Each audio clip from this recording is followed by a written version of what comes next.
Hello, folks. Do you like reading? Do you like laughing? Do you like laughing at what you read? Do you like wondering? Do you like reflecting? Do you like poorly drawn illustrations by your author throughout a book? These are just some of the things that Kurt Vonnegut fans like. Vonnegut, born and raised in Indianapolis, Indiana, often described himself as a child of the Great Depression, saying it effectively incited pessimism in him regarding the American dream. He attended Cornell briefly for biochemistry before enlisting in the Army in 1943. He was captured during the Battle of the Bulge and sent to a prisoner camp in Dresden, where he survived the Allied firebombing of the city. He wrote about his experience here in one of his best-selling novels, Slaughterhouse-Five. Some critics credit him with a new type of literature, fusing science fiction with humor and moral relevance, bringing it to a considerably more serious level. His book, Cat's Cradle, is read in English classes throughout the country. After his time in the war, Vonnegut used the GI Bill to attend the University of Chicago, where he studied anthropology. After the department rejected numerous attempts at his thesis, he dropped out and began working for General Electric. While working for GE, he continued to work on his writings.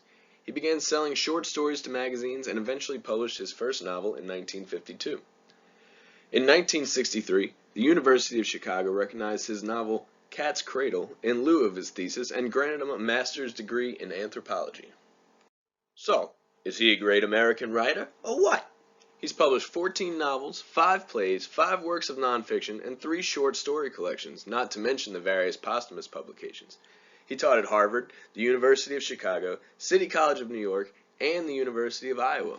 He was elected vice president of the National Institute of Arts and Letters, and he was a member of the American Academy of Arts and Sciences.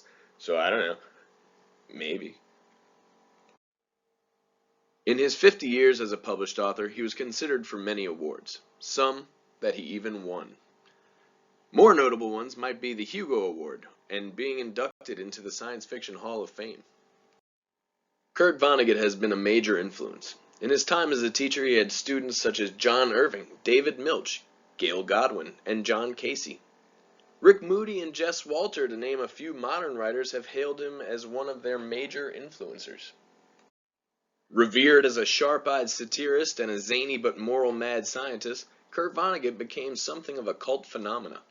Novelist Graham Greene credited him for being one of the most able of living American writers.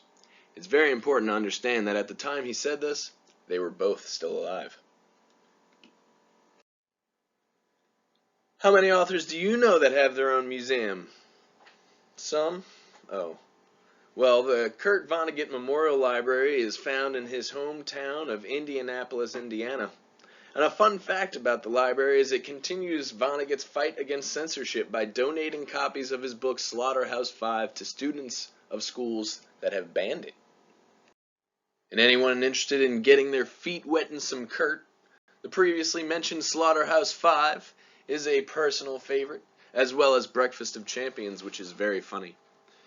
One of his later books, Hocus Pocus, is very good also, if you're interested. It has nothing to do with the Disney movie that you've all seen. This concludes my short presentation on why Kurt Vonnegut should be included in American literature courses anywhere, anytime. He has a way of writing like he's talking directly to you. His somber, silly reflections bring a flexibility, an animation to literature that revitalizes and rejuvenates the mood. Thank you.